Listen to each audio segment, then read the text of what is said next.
Now it all comes down to lighting, and most of the time when you need to light a character, it's recommended to use a 3-point lighting, where you basically cast one light from the side, which is a key light, it's the strongest light, and then softer and a little bit weaker light from the other side to fill in the shadows a little bit, so you don't have so much contrast in there. And then you add one light to the back to create something called rim light, where you can light the edges of the objects from behind. So that's like the most common and standard model, and it's recommended for beginners.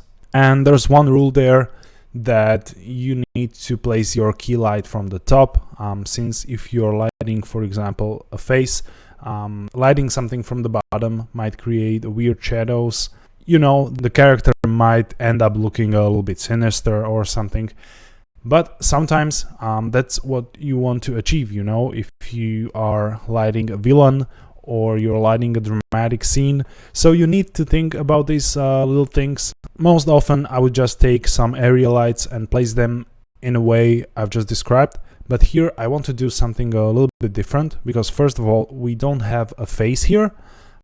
So we can afford to do a little bit more dramatic lighting, and at the same time we have this shining wisp, we have the crystal, which I want to light up a little bit. So this should end up looking a little bit mysterious. So I'm good by using a few of the point lights to light the character, and I want the strongest light to be coming up from this wisp, because there is our point of interest for this scene. If you look at it like this, where the character is reaching with his hand towards something, you are creating some kind of a story there, some kind of conflict in the image. It's good to support that story within the image with the light as well. So first of all, while still in the render settings, we can go on and enable some options so the EV preview looks a little bit better. So I will check the ambient occlusion. You can see these a little bit stronger shadows and cavities here and there. We can enable bloom, so the wisps really start to shine. And we already enabled screen space reflections, so we are good to go. There's no need to like create lighting probes and create indirect lighting here.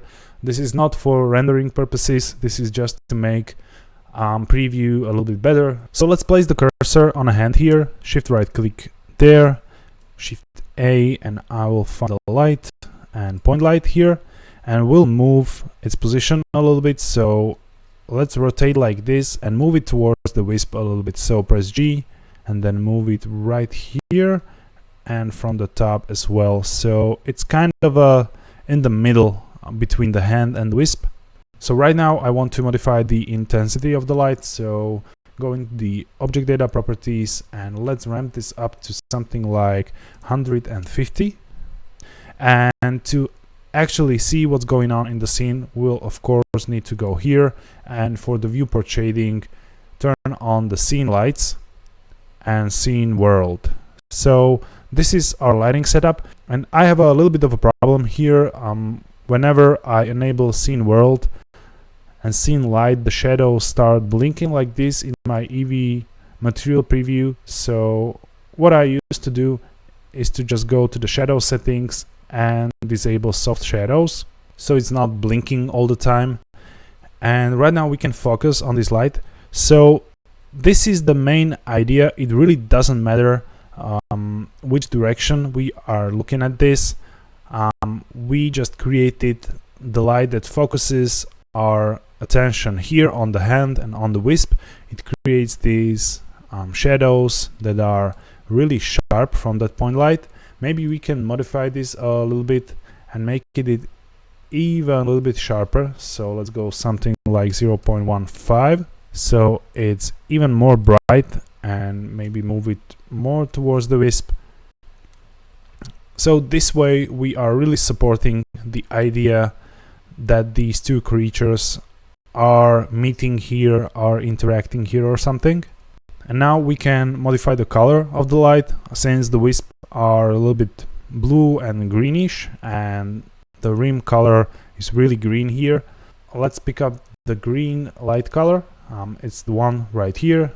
we have the palette open from the chapter before, so let's just click the color, eyedropper tool, and pick up this color. So this is starting to look a little bit more blended in, but there's still a lot of work to do when it comes to lights. And the first step to blend the scene a little bit more, because this is a little bit too green, there's a little bit too yellow going on here, and I want to complement that with some colder light, but at the same time blend the lights and the shadows a little bit more. And a great way to do that is to use the world lighting. So I will switch here to the world settings, and we will use this violet color here for the world light. So let's pick up our eyedropper and sample the light here, and you can see how this is looking much better now, and the color is not so yellow right now, it's not that green. You can see those nice blue and violet shadows there.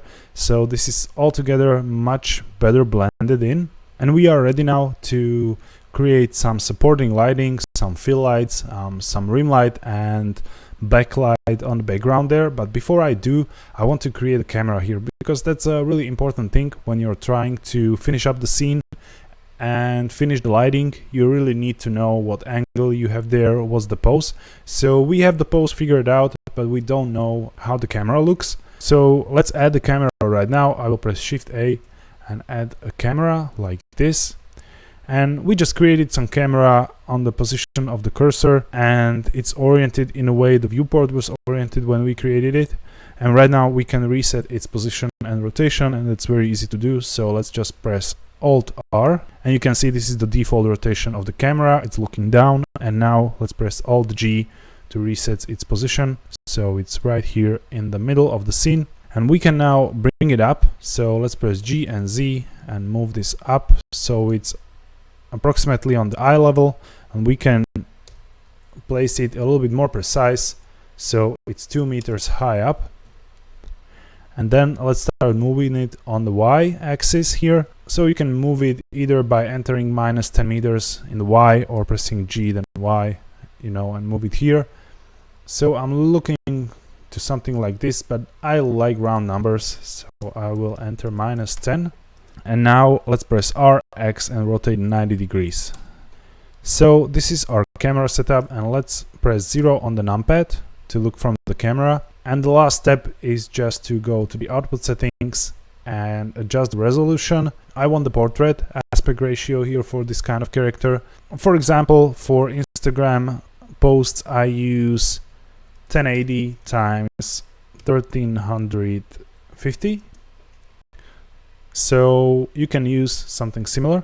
And now let's select the armature, and since we parented the wisp, we can now rotate the armature to find better placement for the character. So R, Z, and rotate it like this that we saw on the reference render, and we can double check by loading the render here.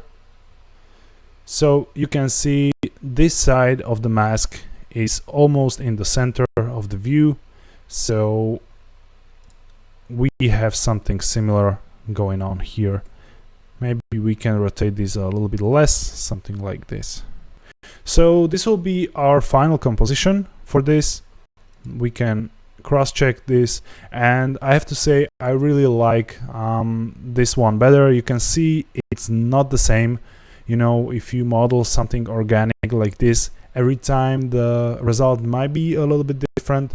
So if you have a different result, you can either go on and create it once again or change your approach, or you can tweak it more and more and more until you get your result. And that's the way how all of the great art is done. You just need to do a few rounds of tweaks, then rest a little bit and return to your artwork and work on it some more. But don't overdo it. Like 3 or 4 iterations should be enough to land on something you like. If you go more, you might get caught in that vicious cycle, of never being satisfied with the artwork and always finding something that just doesn't look right. So yeah, as always, the answer is somewhere in the middle. So we can now finish our lighting, and there's one little thing I forgot to do, and that's to parent this point light to the armature as well.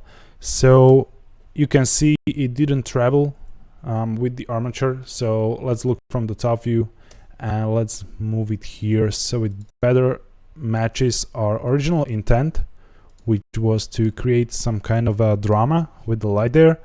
And as I mentioned before, we will need some rim light, especially here when we have a dark background and dark branches. We'll need to separate them from the background a little bit more. So with this point light selected, let's just duplicate it by pressing Shift D and moving it up. And now we can look from the top and move it here behind the branches. And we can make it a little bit larger. So go to the light settings here and let's ramp up the radius to something like 1. So it gives a little bit more soft shadows.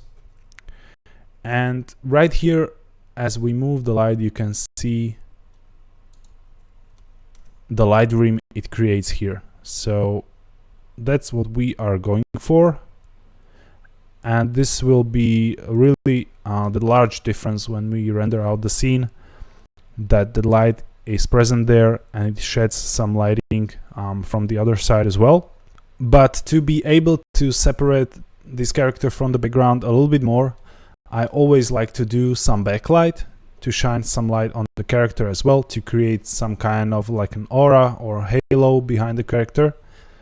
And that's what I want to do right here. So I will press Shift S and snap the cursor to world origin, and let's create area light for a change. So I will go light area and let's move it behind the character.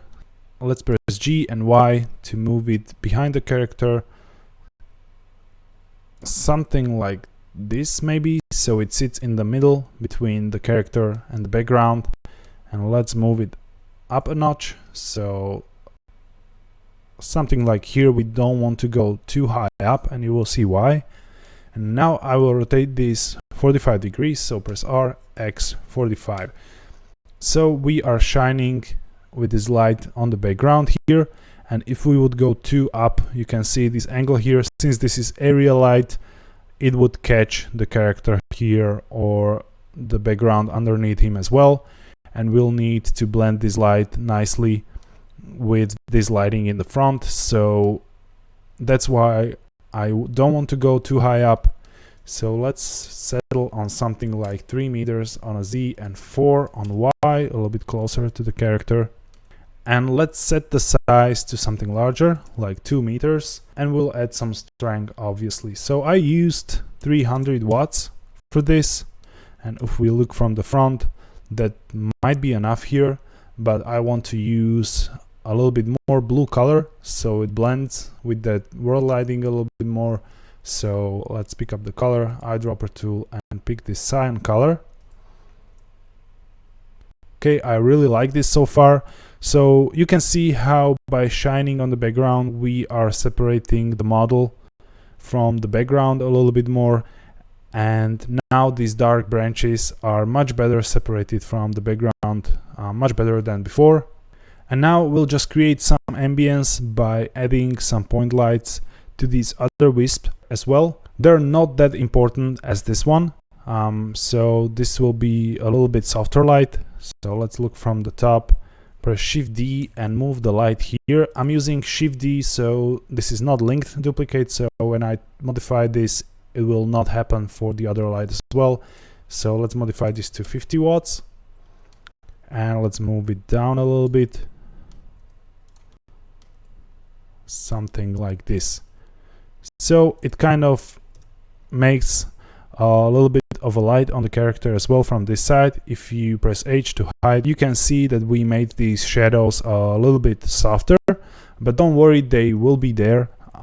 We are just blending this a little bit more, and we can of course make it a little bit larger. We want the soft light here, we want just to fill, so we don't create any sharp shadows. And now let me look from the top, and here we can afford to use the Alt duplicate since we want these two lights for these two wisps to be same. So Alt D and move one here as well, a little bit up.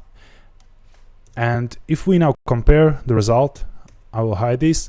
you can see how we are additionally creating a little bit of a rim here and defining that character a little bit more with those gradients and filling those shadows. And now there's one last light I want to use, and I want to light up this talisman a little bit. So let's shift right click there, create a point light, and let's set strength for this one to 50 as well. And we want this pink light from here. That's the last color from this palette. So let's pick up the eyedropper and sample this light. So you can see how this will create a little bit of the additional interest here, a little bit of that color and some of those nice gradients on the character, and give this a little bit more story where there's actually something happening with the talisman, that it's active, that maybe there's some kind of magic happening. So let's finish this up, and I want to move this point light inside of the talisman. So let's press G and move it inside a little bit.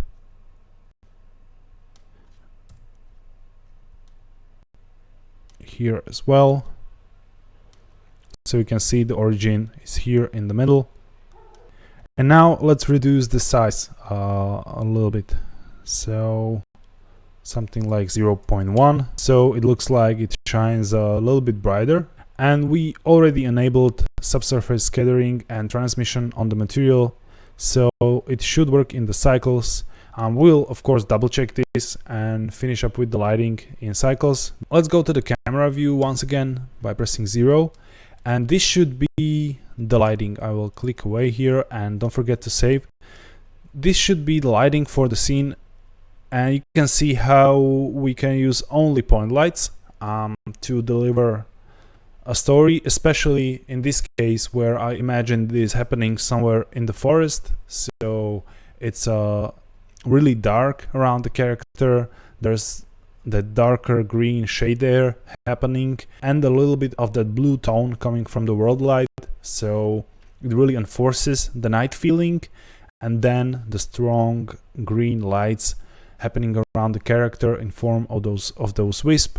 A little bit of that more dramatic lighting in terms of sharp shadows, and a glimpse of like an active crystal material or something with that little purple or pink point light.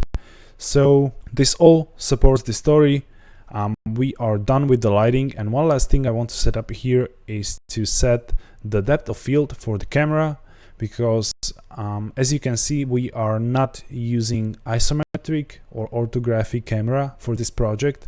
So let's select the camera either in the outliner or here in the viewport, and go to the camera settings. And I'm satisfied with the focal length of 50. That's kind of a standard portrait focal length in photography as well. It varies from 50 to like 80. And in this way, the character is not that distorted. If you would set the focal length to something like 35, that's more fit for landscape shots or something like that, because the character might got a little bit distorted. But the 50 should be okay. And we'll enable depth of field here. And with the depth of field enabled, let's go down a little bit, and in the viewport display section of the camera settings, you can see there's a checkbox called limits, and you can enable this right now. And now if we rotate, we should be able to see the line pointing from the camera, but if we switch to the wireframe, there's a cross as well. And the cross defines the distance for the focus on the camera. So if we go back to the depth of field and play with the focus distance, you will see this cross moving. You wouldn't be able to see this happening without turning on the limits here in the viewport display. And we can go back and set this up where it touches the mask. So let's drag the focus distance, and we can help ourselves by holding shift, and let's put it somewhere here. So it's 9.1 meter, and let's look from the camera by pressing 0 again.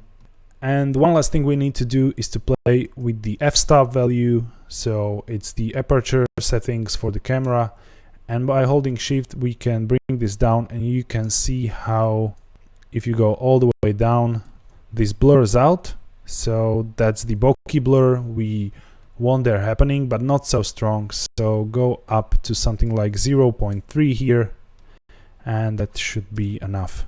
And optionally, you can, move the focus distance there. I really want the camera to be focused on the face here. That's like the main focal area of the scene and the story that's happening right here. But you can see in the foreground, this wisp is a little bit blurred out, which plays perfectly into the scene because we are again supporting the story by telling you that this is blurred out, this is not important for the story, you should look further in the image to look what's happening there. So that's for the camera settings. Let's save this up, and basically this is finished. We'll just need to check this up in cycles, set up some render settings, denoising and stuff like that, and render it out. So yeah, see you in the last chapter.